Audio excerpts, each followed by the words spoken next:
Hi friends, don't trust your blood pressure. When was the last time you actually checked it? You won't feel it, but it could be quietly taking years off your life. Now, this is my friend's high blood pressure, and she did one thing and then rechecked it 30 minutes later to drop the top number by 40 points. Believe it or not, there are lots of easy foods and things to do to lower your blood pressure today that we're going to discuss a little later. A blood pressure number has a top and bottom number. Systolic blood pressure is the top number in a blood pressure reading. It measures the pressure in your arteries when your heart contracts or when it squeezes. And when it does that, it pumps blood out to the rest of your body. High systolic pressure is a major risk factor for heart attack, stroke, heart failure, and kidney disease, especially in people over 50. Now, however, if you're under 50, you need to worry about the bottom number, the diastolic blood pressure. It reflects the pressure at which your blood is exerting against your arterial walls when your heart is not contracting, when it's at rest. Consistently high diastolic pressure, above 80 to 90 millimeters of mercury, can increase your risk of cardiovascular problems too, especially in young adults. And in case you get the two numbers and names confused, here's a mnemonic. S stands for systolic in seniors over 50, and D is the diastolic, or dang it, even under 50 counts. My friend wasn't checking her blood pressure despite the fact that she has a blood pressure meter like I do, because she didn't think it was important. She thought it was good enough for her doctors to check it on an annual basis. That was until one day she landed in the emergency room because she was having excruciating headaches. Now in the ER, she learned she had really high blood pressure.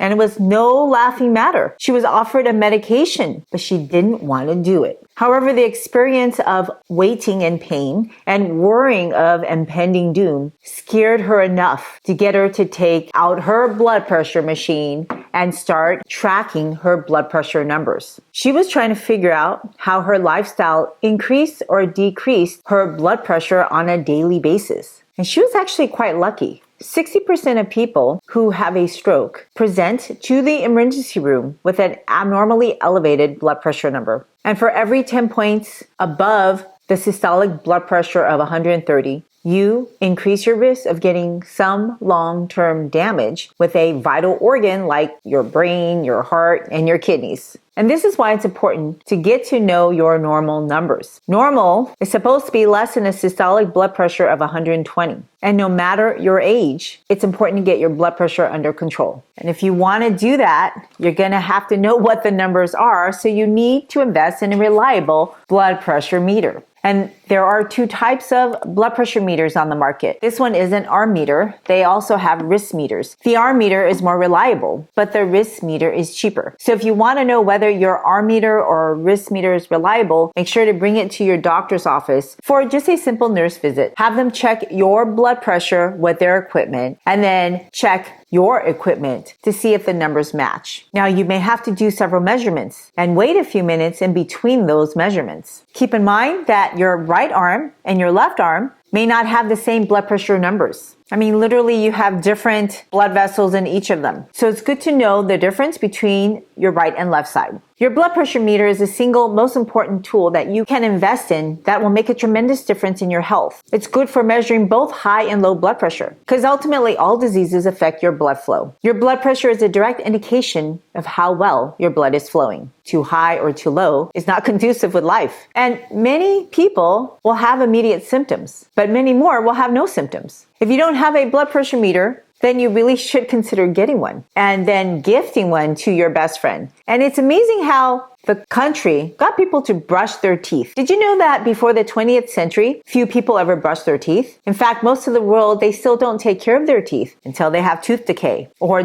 tooth loss. 9 out of 10 Americans have some form of tooth decay. But in the early 1900s, during World War I, the military realized that poor dental hygiene affected who they could recruit. And during World War II, the U.S. military required soldiers to brush their teeth daily. Private companies like Pepsodent, they began to market their toothpaste as a tingling clean agent. And that was actually pivotal in getting Americans to take care of their oral hygiene. Now we know that tingling clean feeling is really bad for your mouth. It's literally an irritant. and some people can be quite allergic to it and get oral ulcers. However, the whole point is that in a span of 3 decades, most Americans understood the importance of dental hygiene and started taking care of their teeth and brushed their teeth with a toothbrush. And if you are brushing your teeth at least twice a day for at least 2 minutes each time, you may actually be reducing your risk of getting a fatal cardiovascular event. And the challenge to our nation is, how are we going to get people to take their blood pressure seriously so that we can prevent more fatal cardiovascular events? Like a toothbrush,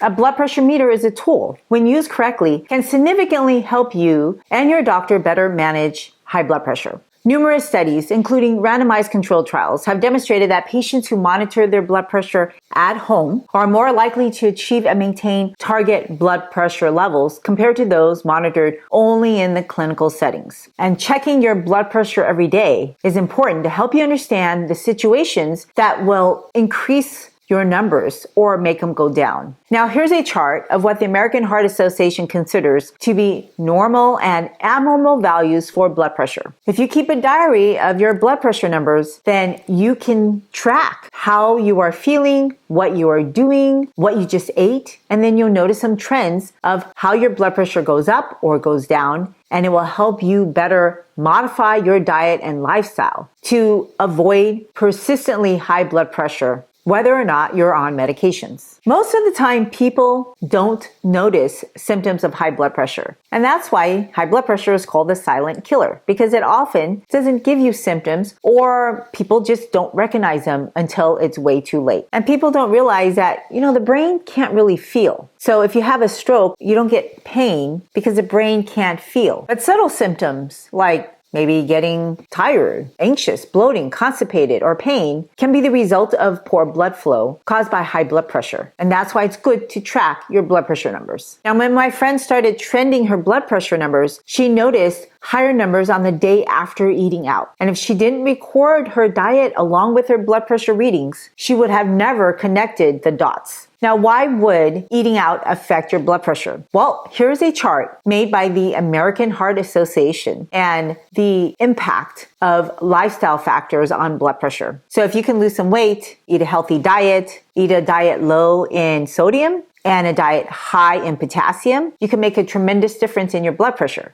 And notice in the healthy diet column, it specifically says, keep the fat low, saturated fat, and really all fats low. But the lack of salt, the lack of fat, the lack of oils, it doesn't make food taste good. If they served you stuff like that with no salt and fat, you're not going to eat it. You would just rather stay at home. Hence, eating out is the best way to achieve elevated blood pressures. And that's why I minimize eating out. And when I do, I'm very, very picky at what I'm going to put in my mouth. Even though I'm a doctor and I've seen all these complications, I had firsthand experience of a loved one with high blood pressure. My mom, she had high blood pressure. And if you've been following my videos, you know that she struggled with dementia at the end of her life. And there's a straight path from high blood pressure to dementia. It's called vascular dementia. All forms of dementia have a component of vascular dementia, even Alzheimer's. I don't want to get either one. So I put in the hard work on a daily basis to keep my weight down, to eat low sodium, low saturated fat, and a high potassium diet. And it isn't easy because it's not all that tasty until I change my taste bud. So how do you start? Well, how about some flax seeds, which are what I call brown gold. Whenever I ask my mother-in-law what she wants from the supermarket, she always asks for ground flax seeds. And she sprinkles that on her breakfast oatmeal every day. I can criticize, what she eats and all this stuff, but the fact is she's in her 90s, folks.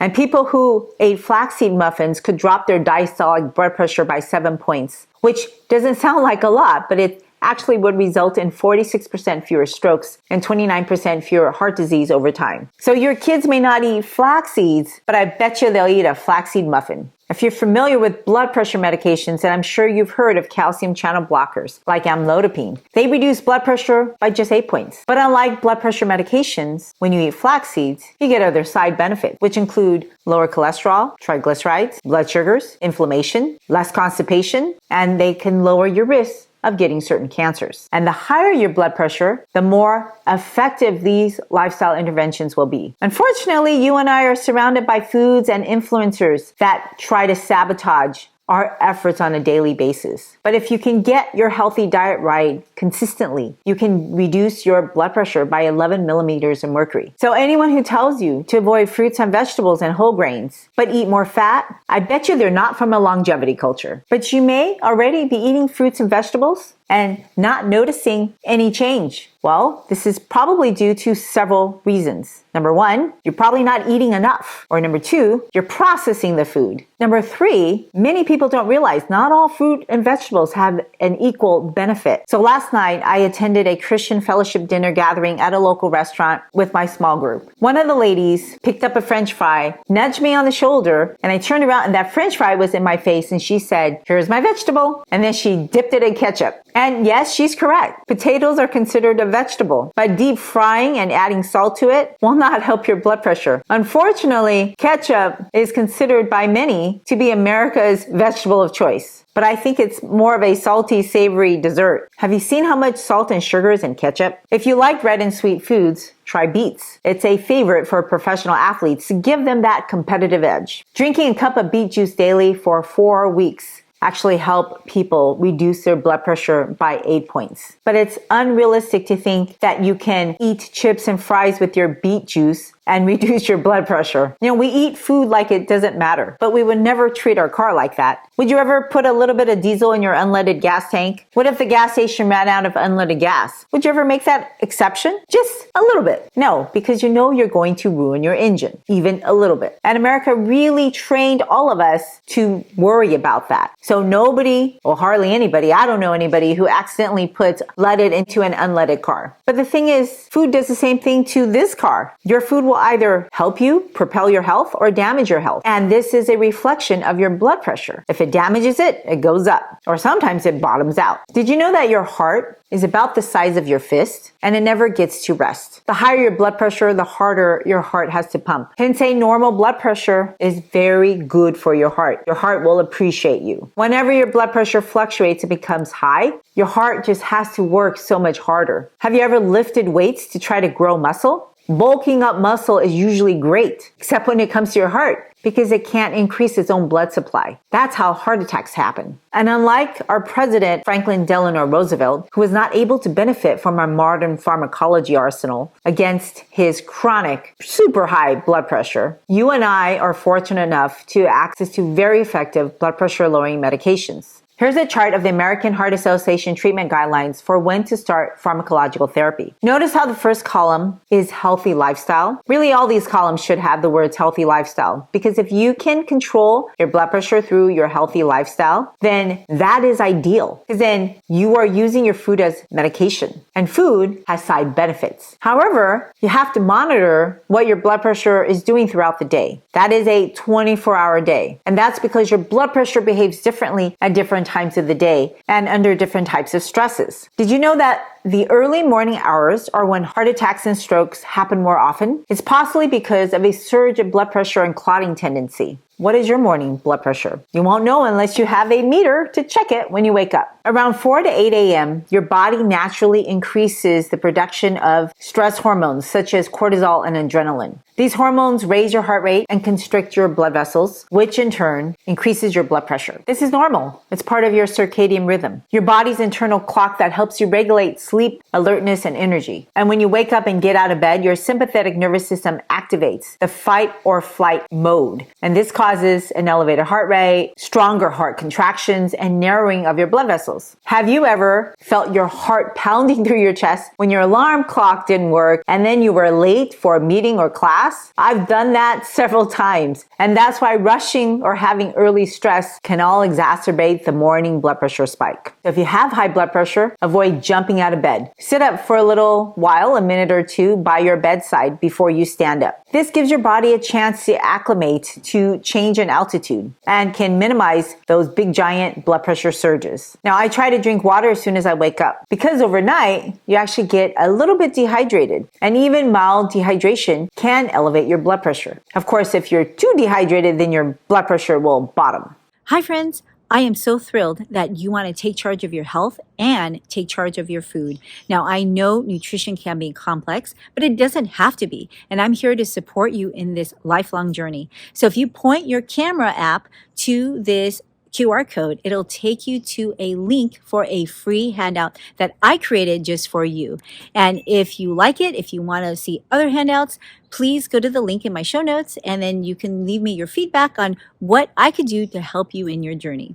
Okay, back to the video now. But many people avoid drinking a couple hours before they go to bed because they don't want to urinate in the middle of the night. That's perfectly reasonable. So if that's you, then you may want to just keep a glass of water by your nightstand so that you can drink it when you wake up. How many of you reach for a cup of coffee as soon as you get up? Did you know that caffeine is a stressor that can increase your blood pressure? I have a friend who tells me she feels good just making the coffee. But if you have high blood pressure, you may want to check your blood pressure before you drink that coffee, or at least wait 30 to 60 minutes after you wake up. Waiting ensures that you can adequately clear adenosine, which is a neurotransmitter that makes you sleepy. Caffeine competes with adenosine and blocks it. That's why it perks you up. But when the caffeine wears off and the adenosine isn't cleared, then you'll feel tired and sleepy again. Now, in the news, there's lots of famous athletes who have sudden cardiac arrest during exercise. And when they're young, it's usually from a congenital heart abnormality. However, intense exercise is a known stressor to cause sudden cardiac arrest. And that's because it constricts blood vessels. Now, I lived in the snow for a short period of my life. And when I first moved up north, my neighbors, they warned me about snow shoveling. Snow looks so light and fluffy. How hard can it be? But it's exactly not light and fluffy. And if you aren't in good shape, you can end up hurting yourself. It is a well-known cause of heart attacks, snow shoveling. And probably because it's hard for your body to go from a sedentary sitting position to extreme exercise like shoveling snow without stressing the heart. Even the fittest athletes are susceptible to heart attacks if they don't get their diet right. Now, of course, this doesn't mean people shouldn't exercise. In fact, movement is a longevity lifestyle. But it does mean that we should all be smart about it. And what we eat is what our body is made out of. And the stressors that surround us determine how easily our body will get injured. That's why we need to know our vital signs, which is one of the most important data points that all doctors use to help decide if your body can handle whatever stress is going on in your life. Vital signs are the first things we check in an urgent care or emergency room. And I think for most people, if they don't have diabetes, if they can only make one purchase, a blood pressure meter should be that purchase, more so than a continuous glucose monitor, because preserving your blood flow is the number one thing that we can all do to prevent the diseases of aging. So let me show you how to use a blood pressure meter. And the first thing that I'm going to do is I'm going to find the little tiny arrow or marker that tells me where my blood vessels should be. You can see, like, my arms are pretty light, so you can see right here it's blue. So those are my veins, and arteries run right next to it. So I have an arm meter. So I'm going to put this arm meter somewhere in the center where that dot is to know that I'm measuring this right. And then I'm going to secure it. I'm going to put it equal distance to my heart. And then I'm going to push this button start. Okay? And let's see what my blood pressure says. Okay, you guys are going to be the first people to see what my blood pressure is. I don't know if you can see it, but I'll lift it up when I'm done. Okay, here we go. Those are my numbers. So my blood pressure is 98/65. From that chart, it's below normal. But for me, it's actually very normal. That's because I eat well and I exercise. And remember, I told you that your left and right arm is different. So I'm going to check my left arm to see if it's the same number. Okay, so let's remember that, 98/65. Okay, so my left arm is 95/65. So it's roughly about the same. Now notice that I'm wearing short sleeves. In fact, I should have rolled my sleeves a little bit higher in order to take the blood pressure, because having any clothes over it can really affect your blood pressure reading and how it can read these numbers, right? Because it has to be able to feel the pulse. So that's why when we check your blood pressure, we take a stethoscope to it. We remove all your clothing and we put that stethoscope right over your arteries to hear the systolic number and the diastolic number. If your blood pressure is above the normal range, it's really important that you get with your medical doctor to improve that number. That is the best thing you can do for your heart. Unfortunately, if you have high blood pressure for a long time, that inflammation can actually damage your arterial walls. And you may need a little bit of help to lower your blood pressure. Now, here's a chart on the World Health Organization guidelines on when to start treatment for high blood pressure. And many doctors, we don't always agree on when to start drug therapy for blood pressure because everybody's different. Some people people can't tolerate dramatic changes. And there's also a lot of things to consider because medications all have side effects. However, medications are useful to address acute blood pressure crises, and they are very effective at lowering blood pressure. Unfortunately, most people, they don't take their prescription medications. And we know that sending a home health nurse to monitor direct absorbed therapy works because we do that for active tuberculosis. But that is a very costly solution to a lifestyle problem that majority of people with high blood pressure have. High blood pressure is the number one diagnosis in primary care office visits. And non-adherence to medication is supposed to be the reason why people don't have their blood pressure under control. Really? Is it the lack of adherence to medication or the lack of adherence to lifestyle and using food and your lifestyle as medicine? You have to do one or the other. In fact, you have to do the lifestyle, and sometimes you may need to add the medications. Unfortunately, many people do neither. Yet as medical doctors, we all feel obligated to give you that prescription before you leave the office, which doesn't prevent people from getting uncontrolled high blood pressure, because that's not the reason you have high blood pressure, right? Big pharma drugs, they don't cure a lifestyle problem. And this is why most people on medications to control blood pressure often need 2 or more medicines. Too many people have a false belief that a prescription is a solution to their high blood pressure. I'm related to people like that. Hence, it's important that you need to change your diet and add nutritious micronutrient-rich foods like arugula to your meals every day. When you add leafy greens like arugula, you are effectively reversing aging, empowering your mitochondria to run more efficiently, but more importantly, you are making nitric oxide to help relax your blood vessels. Arugula has 4 times more nitrates per serving than beets. And when you're eating leafy greens, you're also eating magnesium, which is a crucial micronutrient to help you relax your muscles, including your smooth muscles that dictate your blood pressure numbers. Unfortunately, people don't eat leafy greens, and people are not getting enough magnesium, and we're getting less magnesium in the same types of foods, which actually parallels a rise of diabetes and high blood pressure. But you don't have to be like everyone else because you can fill your bucket with leafy greens to get your magnesium. Now, have you ever wondered why leaves are green? Chlorophyll is a green pigment found in plants, in those leaves, and algae and cyanobacteria. It's essential for photosynthesis, the process by which plants convert sunlight into food for you and it. Hence, if you put your plants in the sun, they get greener. Now, I'm always amazed at how life is so beautifully designed. The chlorophyll is a porphyrin ring, very similar to the structure of heme in your blood that carries oxygen in the molecule hemoglobin. However, instead of iron at the center, like in heme, chlorophyll contains magnesium. And by making the swap, it's able to capture light energy and facilitates its conversion of chemical energy during photosynthesis to make the sugars and starches that we so love to eat. Magnesium is central to the chlorophyll molecule. And without it, chlorophyll can't function and the plant will literally die. Magnesium stabilizes the chlorophyll structure and helps to absorb light, especially red and blue wavelengths. It is vital for photosynthesis. And when you eat leafy greens, you get vital magnesium for your synthesis. Magnesium is the second most abundant cation in the human body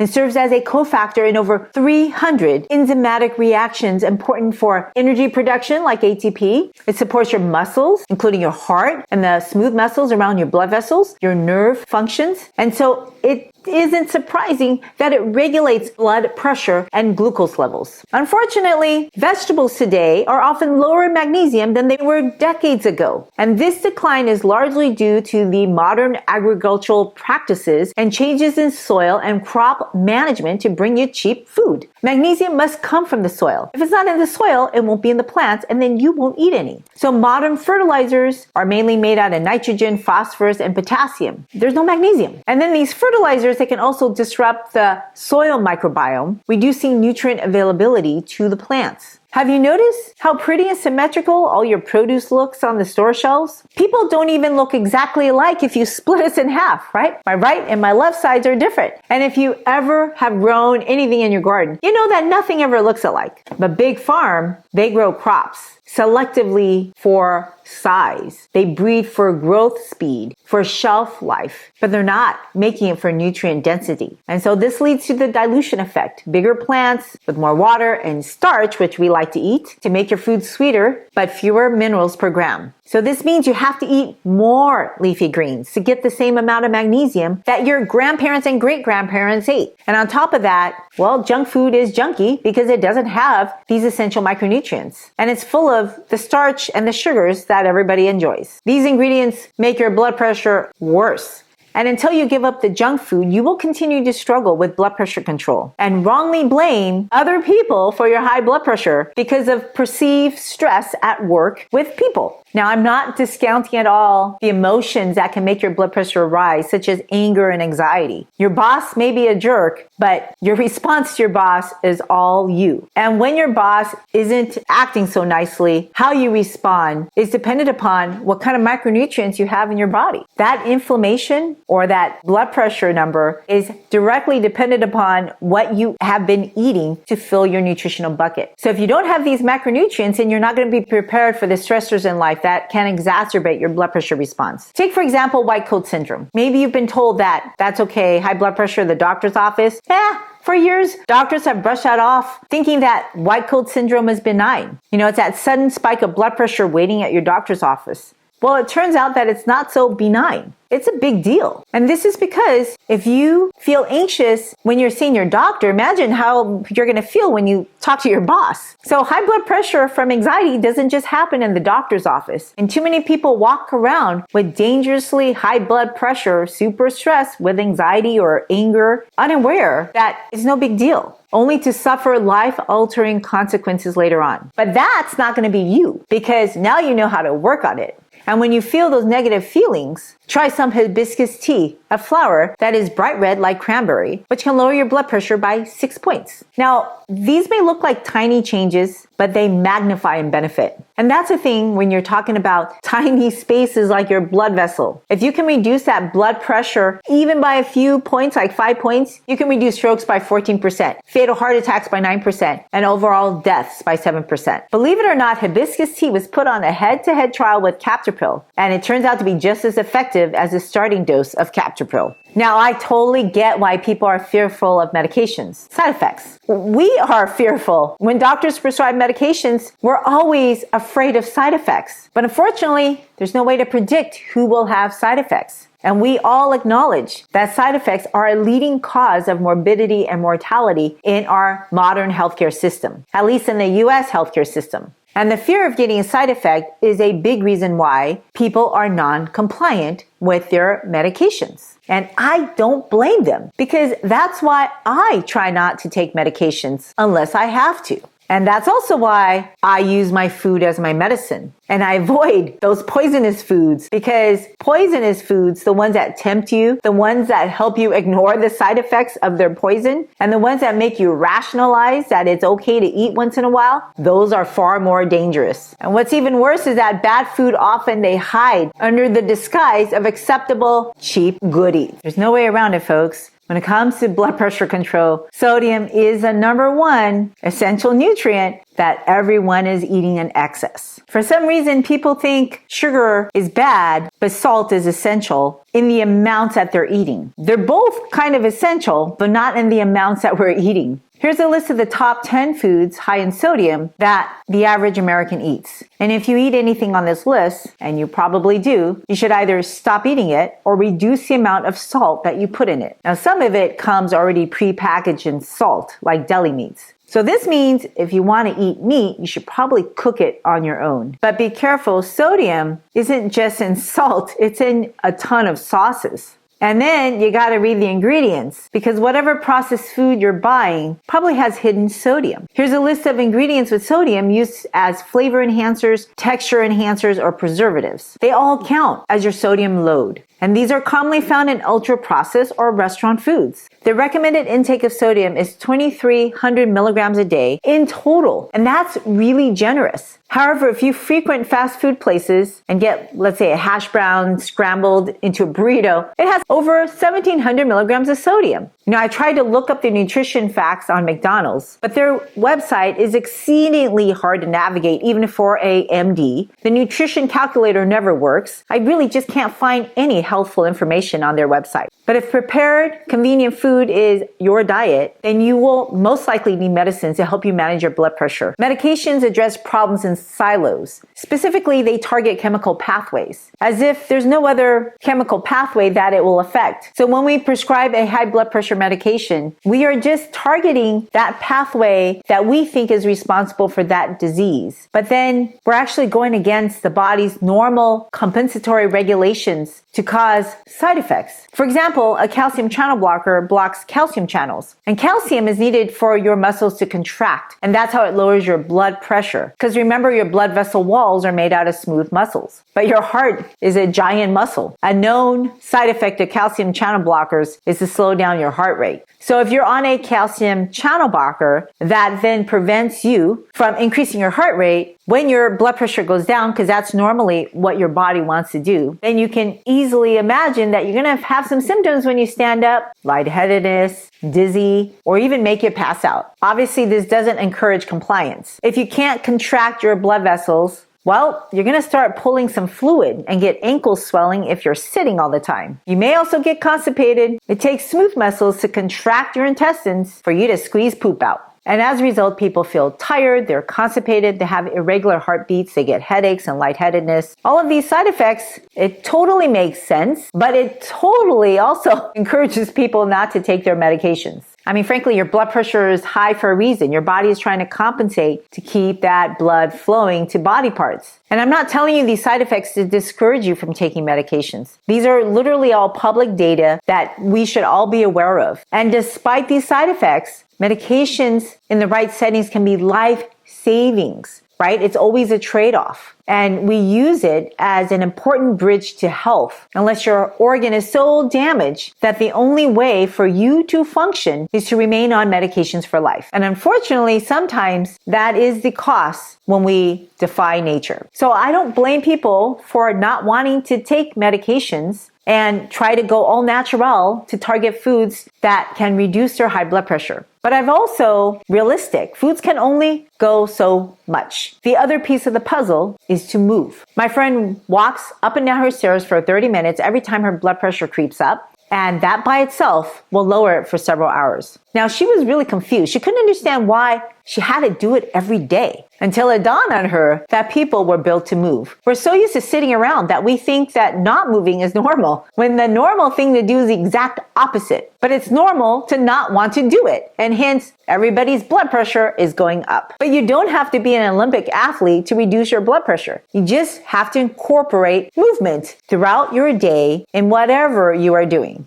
Now, I too struggle with movement. I used to hate working in the hospital and walking all the way down and back to the elevators. Well, now I love it because it's making me add movement to my daily routine. And I have to make time out of my day to move. Now I'm in the habit of walking in the morning before I start my day. I walk when I'm at work. I walk when I'm pacing to wait for my son during pickup. I park far away from stores. So when I go shopping, I gotta walk to the store. And I try to just walk to the store if it's less than 2 miles away. And if I'm faced with the elevator or stairs, I'm always on the stairs. And in the beginning, it was hard to have that discipline, that mentality to make that time and effort. Everything is hard when you start. And that's all normal because we have to get used to it. We have to build these habits. And honestly, the human body, our mind, just wants to put in the least amount of effort for life. But once you realize that movement can help you lower your body weight, lower your blood sugars, lower your blood pressure, preserve your youth, increase your vitality and longevity, and it's free, it's only logical that you participate.